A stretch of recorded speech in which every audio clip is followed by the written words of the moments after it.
Toronto has the worst traffic on the continent. There you go, tell you something you already know. But the good news is there are smart technologies that we could be investing in today to make it better for tomorrow. I'm gonna sit down with Kurtis McBride, the founder and CEO of Miovision, to talk about his AI technology to get Toronto moving. Let's check it out. Toronto is a city of 630 square kilometers with 158 neighborhoods and more than 3 million people, each with their own story to tell. This is For the Love of TO with Brad Bradford. Hi everybody, I am here with Kurtis McBride, co-founder and CEO of Miovision. Miovision is a technology company based out in the Waterloo region, working with cities around the world to make our streets safer, intersections smarter, and transportation systems working better for everybody. Folks here in Toronto know that's an area where we could do some improvement.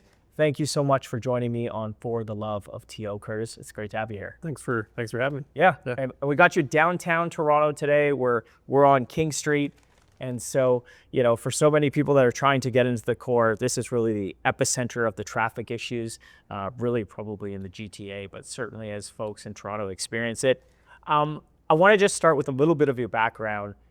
Although you are out in Waterloo region, you started as a Toronto guy out in the great state of Etobicoke. Yeah. What was it like growing up out there? Yeah, it was great. I mean, I loved Etobicoke, grew up there. I left to go to school in 1999, so last century. And then, I mean, to be honest, one of the reasons that I didn't want to come back and make Toronto my home was even back then, there were lots of traffic challenges in Toronto, and decided instead to stay in Waterloo and build a company to try to fix traffic problems. Amazing. So what did you study? Where were you doing school? How'd you set yourself up to do this? Yeah, I went to the University of Waterloo, studied something called systems design. Systems was kind of like, if you were good at math and science but didn't know what you wanted to do when you grew up, you went to systems. It was a bit of let you be a bit of a jack of all trades. You learned a little bit of lots of different engineering disciplines. And then when you graduated, you weren't necessarily an expert in any given engineering discipline. A lot of us became entrepreneurs because you had a good I guess a good ability to mix lots of different engineerings together.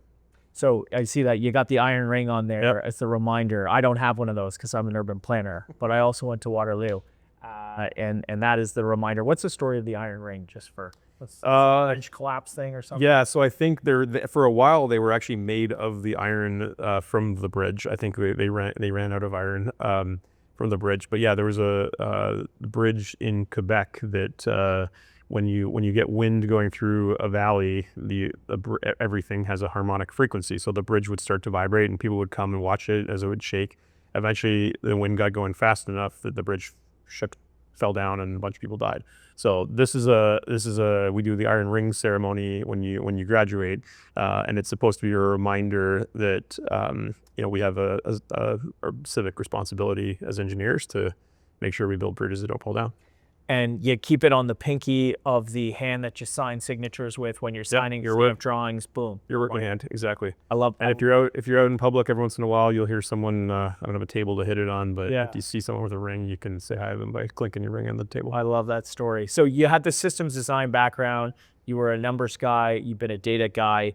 How did you translate that into what would have been sort of a startup founding entrepreneur initiative? And what was the problem that you were solving for, and how'd you have the idea to make it better? Yeah, so actually the origin story of Miovision, as much as it was started in Waterloo, was actually in Toronto. So at Waterloo you do co-op, which you would have had that experience too. So my last co-op job was working for a transportation engineering company in Toronto, and there was a woman named Karen McDougall that sometimes would ask the students to get involved in doing traffic counts on the side of the road on a Saturday. So you'd sit there, you wanted extra beer money, and you'd sit there, you'd count cars for 8 hours, and then you'd go back to the office on Monday morning, and you'd see how that data was being used, knowing that maybe after the first hour of sitting there counting cars, the data wasn't as accurate as it could have been, but you're seeing how it's being used to make all sorts of really important decisions. So when I went back and finished my fourth year, we did a fourth year workshop. And I did it on the idea of using computer vision, using video. These days we would call it AI, to do a traffic count automatically instead of having to have a college student sit out there and do the traffic count. And then eventually the masters did a master's in that same idea, and then started Miovision to try to commercialize it. So it was actually born, not that far away from here. Do you remember what street you were doing traffic counts on? There was a bunch of them depending on the Saturday, but it was there was a bunch probably downtown, like Union Station area, and Lots of streets downtown you could really run up the numbers on when it comes to traffic these days. Yeah. No, that's cool. And coming out of grad school, Waterloo, did you feel like you were equipped with the tools or the training to be able to start a business? Because that's different than, learning how to develop software. Yep. Starting a business is a totally different thing. Where did you get the sort of skills to, start something from its infancy and build it into what you have today? I mean, a lot of it, to be honest, was school of hard knocks. I remember like one of the very first customer calls that I ever made. I was talking to this. I was called another company in Toronto trying to sell what we did, and I was telling them about SQL databases and ASP.NET, and the guy stops me and says, "Listen, I have no idea what you just said, but you sound very passionate about it. So why don't you call me back when you can learn to talk to people like me?" So I learned and did. Became a customer.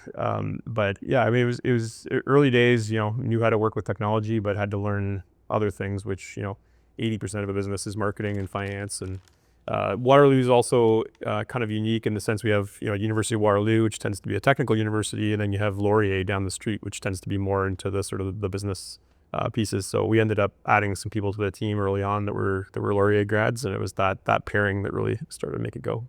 So you are passionate. You're a passionate guy about solving traffic and congestion. You're father of, 2 young boys. What is it about the traffic and the congestion problem that gets you up in the morning and the opportunity to do what you do and try and make it better? Like, why do you care? Yeah, I mean, I would say just generally, a few things. One is I'm wired. I really care about community. Outside of my role at Miovision, been involved in a bunch of different projects in Kitchener-Waterloo. Example was a redevelopment of a site called the Boathouse, which we talked about earlier, which was it's like a 120-year-old building that had this iconic brand, but it kind of fallen into disrepair. And that's sort of in Kitchener's sort of Central Park. Central Park, yeah.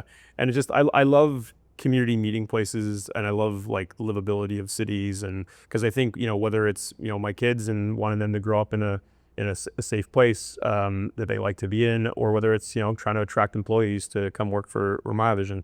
Where we live, we live it every day, but where we live is so much of a driver of like the experience we have.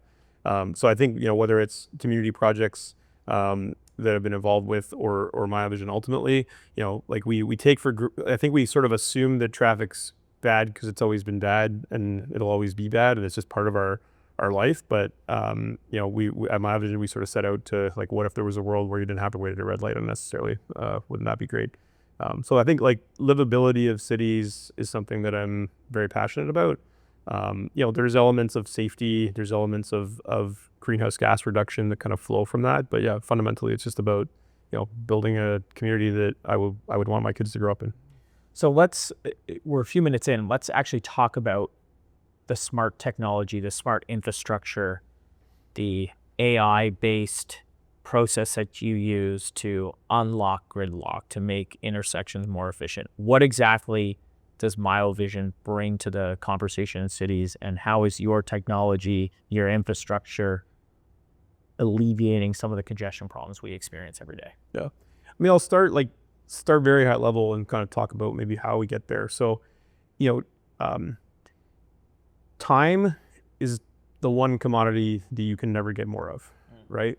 So if you think about sitting in traffic, and it doesn't matter whether you're sitting in traffic in a bus or on a bicycle or in a car, or a streetcar, like time is the thing that it's costing you, right? So I think optimizing traffic flow it's like this great equalizer. It doesn't matter whether you're finance person driving an expensive car or you're a student taking the bus. Traffic is this great equalizer where if it's bad, everyone is suffering from it, and there's no amount of money you can spend to make traffic better for you. We have to make it better for everybody. So what we've done is we've said, okay, well, like, what are the fundamental market reasons why traffic is bad, right? Like the technology exists to, I always say, whatever you can measure, you can improve. The technology exists today to measure, everything going on out there, right? Like how many vehicles are going through, how are they interacting with each other, are they getting stuck at a red light? We have the technology to measure that.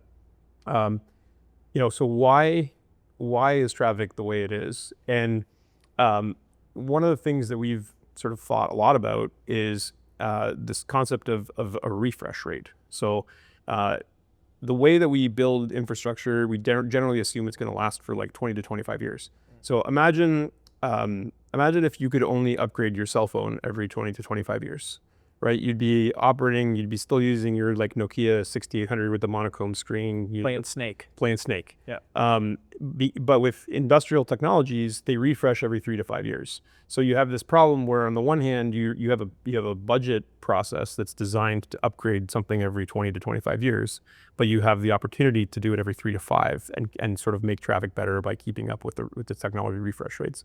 So an example of one of the approaches we've taken is, and I won't get into all the details unless we want to here, but there's lots of things. People assume, traffic light, red, yellow, green, how complicated it can be.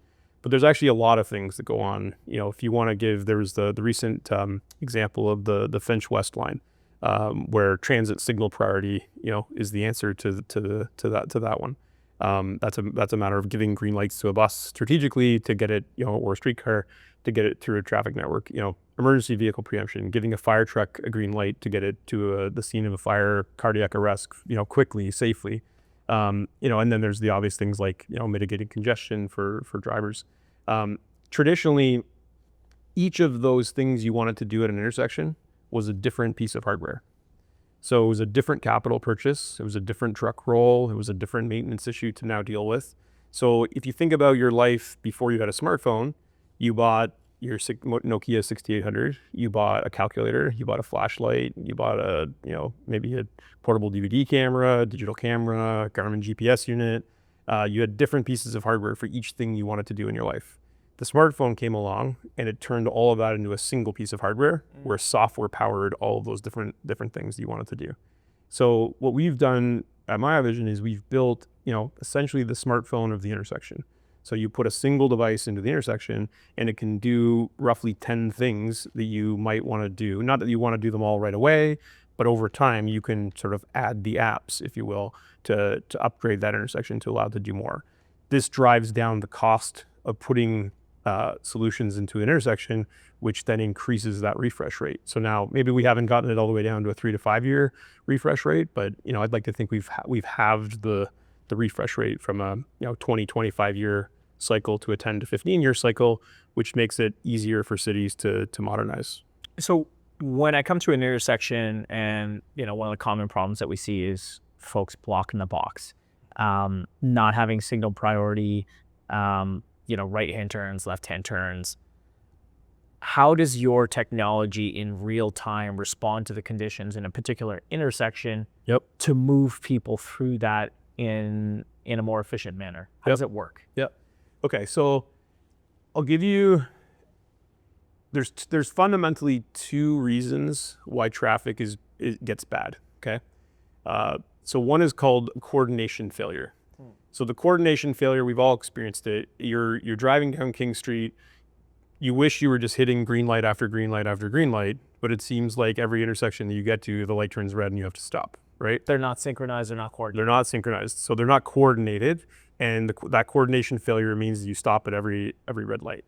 And that can often come down to something very simple, like the well-intentioned traffic engineer in the city might have calculated based on the speed and the distance, the timing offset to set that all up.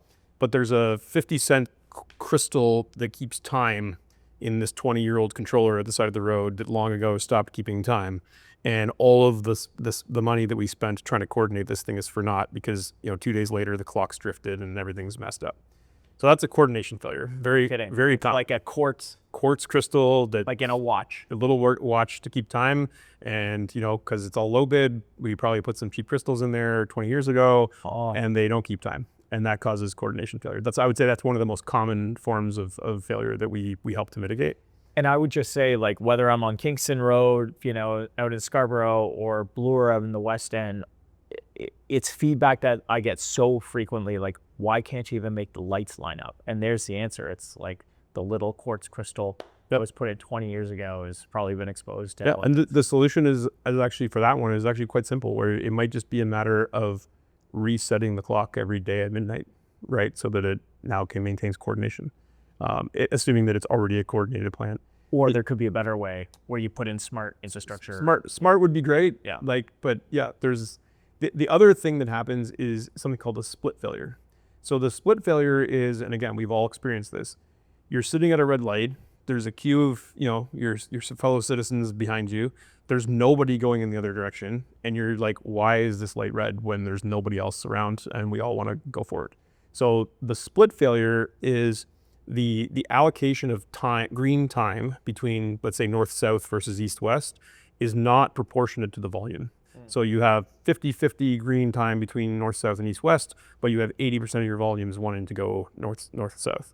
And this can happen as an example.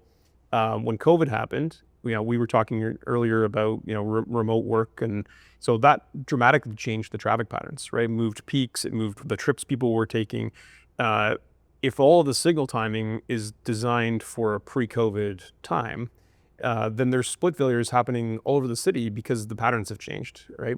So those two things, and it's funny, like as someone who thinks about this a lot, I can drive around a city and very quickly be like split failure, coordination failure, and the combination of those two things leads to symptoms like block the box, right? So you can attack the symptom, or you can cure the patient. And to cure the patient, you have to do something more fundamental, like fixing the coordination failures and the split failures. So I want to touch on that in two ways. It seems like Toronto has taken very much a, sort of symptomatic approach, where we look at intersections with block the box, and what do? Hire a ton of traffic agents to go stand out there in the high vis vests and sort of marshal people through the intersection. Yep. But that's like just dealing with the symptom. You have a cold, so you take some decongestant from that particular moment, but it's not fundamentally addressing the issues of, as you described, coordination failure and split failures. Yep. So what does it take to address those, and where does this sort of smart infrastructure, the AI signal stuff, come in from Miovision? Yeah, so one of the other things we were talking about just briefly before we started here was my history of doing manual traffic counts at the side of the road as a college student 20 years ago, and so traditionally the way that we do signal retimings, and this is even true today, we've modernized a little bit of how we get the data, but we still, in Toronto and many places in the world, we still collect data on average once every 5 years for 1 day. And then we make an update to the timing plan to try to solve the coordination and split failures. So even if we get it right and the quartz crystal is working, if a year from now, if a new subdivision opens or a business goes out of business, a new mall opens up, the traffic patterns are highly dynamic. They're changing all the time. Or we might have counted it in the spring, and the traffic patterns in the fall might be completely different than in the spring, but we only have that 1 day of data. So one of the ways Miovision helps is our system is measuring traffic flow 24 hours a day, 365 days a year. So you can then either through real-time mechanisms, like on a continuous basis, let's update traffic flow. You can do that with our data, or even a lot of the cities that we work with, they'll still use time of day, day of week kind of plans. So they're still static plans, but they can build, instead of one plan for the morning and one for the afternoon for the whole year, they can build, a morning, a lunch, an afternoon, different on a Wednesday versus a Friday versus a Saturday. So they can deploy a lot more variation in the plans and build a lot more smarter plans. So that's one thing. And then what we also do is we'll directly measure, they're called performance measures of the traffic signal. We'll directly measure the rate of things like split failures and the rate of things like coordination failures. So you can, as a data-driven operator, Region of Waterloo, we have 100% of the traffic signals.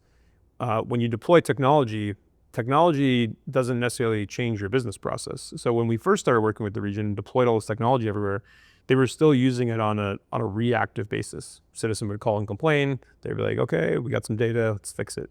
But now, because they've been using it for so many years, they're in proactive mode. So they'll actually look at the data and go, there's a split failure on Tuesday afternoons that wasn't there before. What's going on? And they can dig in through various tools that we have. And before that citizen calls to complain, they can proactively make a change.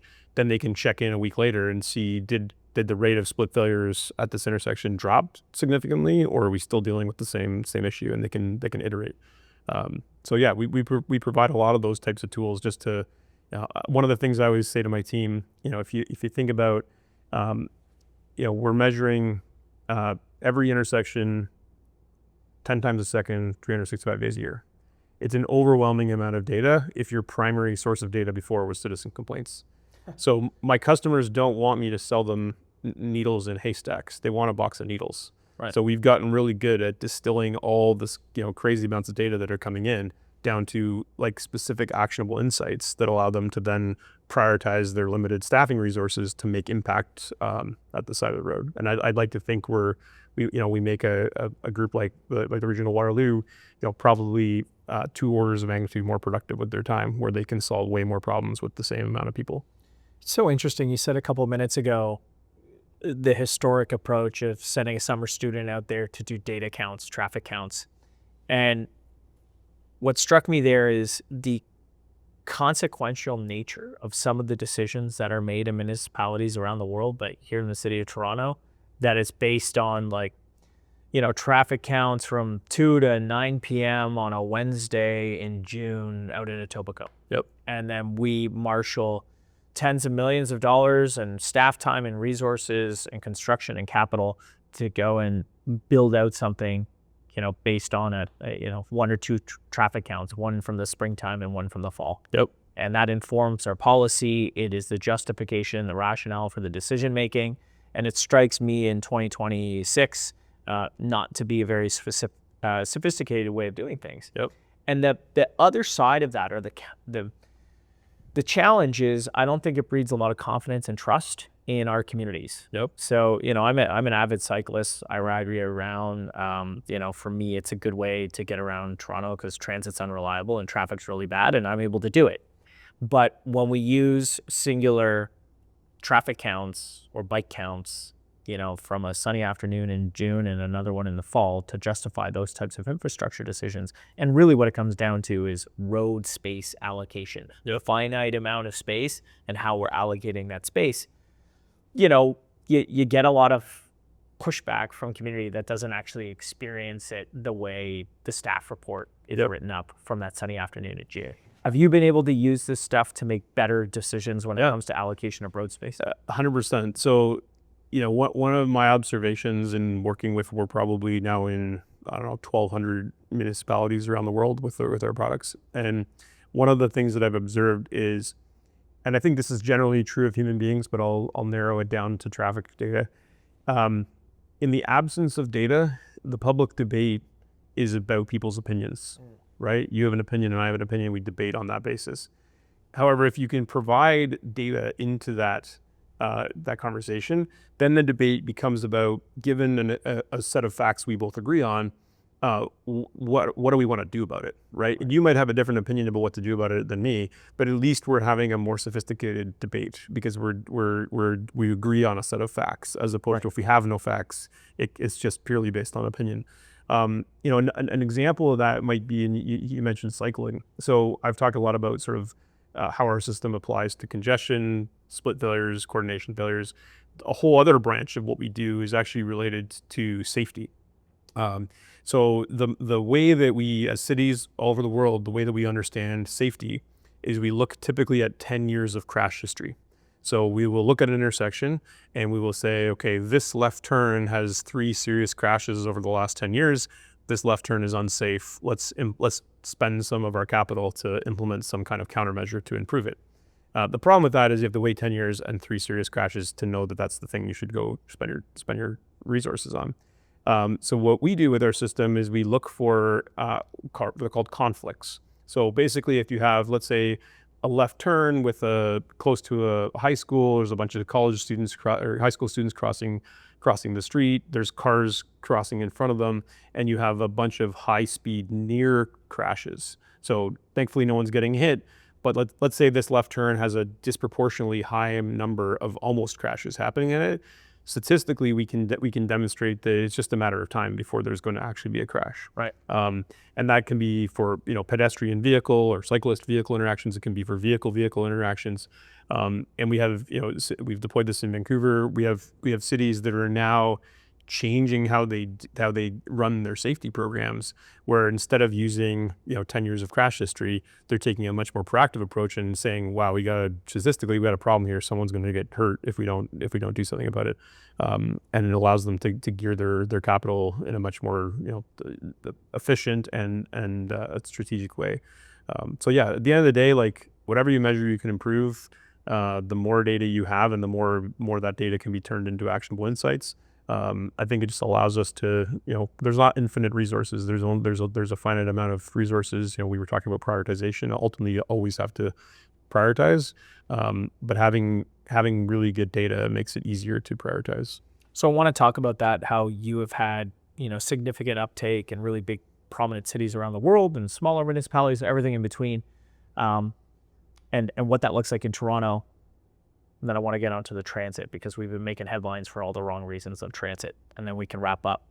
But when it comes to Toronto, we are literally the most congested city in North America. And again, that's another file where we make headlines for all the wrong reasons. People come to Toronto, which is fantastic, but they always leave remarking on the traffic and the congestion. You've had 100% adoption in the Waterloo region. Okay, like you guys are a hometown shop, so they got it, the early adopters, but you're also in major US markets. You're in the Middle East, you're in Europe, you're around the world. For a city that has so many challenges with traffic like Toronto, why are we not investing more in leveraging this type of technology, Canadian technology from just down the 401, and deploying that here in a city who could really use that kind of help? I think, I always say I'm in the data business, not the policy business. So your specific question is sort of why aren't we implementing it? I think what I'll say, I won't weigh into the why, but what I will say is part of my job, and part of why I'm here, and thank you for the opportunity, is you have to educate, because it's not everyone's experienced traffic their whole life, right? Mm-hmm. It just is what it is, and it's not a thing as much as it's actually a thing that everyone experiences almost every day. Most people don't think about it, right? Like it's not a consumer brand, even though kind of is. We all experience it every day. And it's also just sort of like there is this resignation towards it, and it's a given. Yeah. Hurry up and wait. And part of my job or my role is to get out and, whether I'm talking about split failures and coordination failures or conflict, ability to measure cyclist vehicle conflicts and things like that, is just to share that the world has come a long way, that there are actually solutions to a lot of these problems, and to get it out there. And then the other thing is the funding mechanisms, like I talked about before. Because traditionally you'd put out this an intersection today is essentially an electrical cabinet with a glorified egg timer inside of it, and they last for a long time. They last for 20 years. So the budgets over time have just been, designed to accept a 20 to 25 year refresh cycle. So that's the other thing that we do is we get out there, educate that it's possible to fix this, but then also help cities to think about, is it a provincial grant or a federal grant, or is it some new type of funding mechanism that we can help them think through to create the opportunity. You mentioned the region of Waterloo. That's we spend a lot of time both with the folks in the city that we're going to use the product every day to make traffic better, but also trying to educate the council to understand that like this relatively small investment in the grand scheme of things could have a transformational impact on the traffic. So you are here in Toronto, but it's been on sort of a pilot basis and an incremental basis. And I think a lot of frustration for people in Toronto is everything that this city does is very incremental, status quo, path of least resistance. But how many intersections do we have in the city? There's roughly 2,500 intersections. Okay, and how many of those are we using smart technology to be more efficient? We have around 80 intersections today. And What is that, like 2 or 3%? Oh, 3%. Yep. Okay, so we probably want to increase that adoption, and I guess the positive would be there's a lot of room for improvement. Yeah. If we're only at 3% adoption, there's a lot of room for us to do better. You talked about life cycle capital costs and when you deploy that capital and how those investments get made. But does it also come down to a question of prioritization? Like in a world where, we're going through budget cycles and there's only so much taxpayer money to spend for the good of the city, does it come down to a question of like, okay, those are the types of investments because we know traffic is really bad. We want to get people moving back to the office, out to the job site and home to their families. We're going to prioritize those types of investments that can make a real difference. Yeah, absolutely. Like I think if I parallel this to the private sector world that I live in, we're an annual budget cycle. We just kind of went through our budget, and you always have to make those trade-offs, right? So you look at a city like Toronto, which has 3% deployment of smart technology at our intersections. Contrast that with a city that Toronto is often compared with, another waterfront city, big city in the U.S. like Chicago. Yep. They have focused on this a lot more, and as a result, they're more efficient with their traffic patterns there. Do they have a higher deployment rate there? Yeah, we have probably about 10 times as many intersections in Chicago. We have 100% of the city of Detroit. The state of New York, they do most of their intersections at the state level as opposed to the city level. But we have about 40% of all of the intersections in the state of New York. So yeah, there's a number of deployments. Florida large scale deployments, Texas large scale deployments. So yeah, we've solved these kinds of problems for cities all over the world. Abu Dhabi, actually, I was in the Middle East late last year, and we have 100% of Abu Dhabi deployed now. We have pilots running in Riyadh. We have pilots in Doha. Traffic's one of those things. Love of soccer and traffic and dislike of traffic is probably the thing that human beings have in common everywhere you go around the world. Well, and on another positive, I would say all the challenges that we face here in Toronto. The good news is those problems have been fixed somewhere else. Yep. You just gave us lots of reference points. Yep. On the last piece here, I just want to focus on transit because we've recently opened the Finch West LRT. Long time in the making, a lot of money spent, and managed to open a transit line. $3 billion in a decade later. That is actually slower than the buses that it is replacing. Yep. So is there an opportunity on the transit side of things on LRT, especially when you probably should have put it underground, but you now have streetcar vehicles moving through intersections? How can this type of technology, improve our headways and travel times for transit users? Yeah. So I looked it up. There's about 16 intersections along that line. A little part of it's underground, but most of it runs above ground. And so one of the things that we do is called transit signal priority.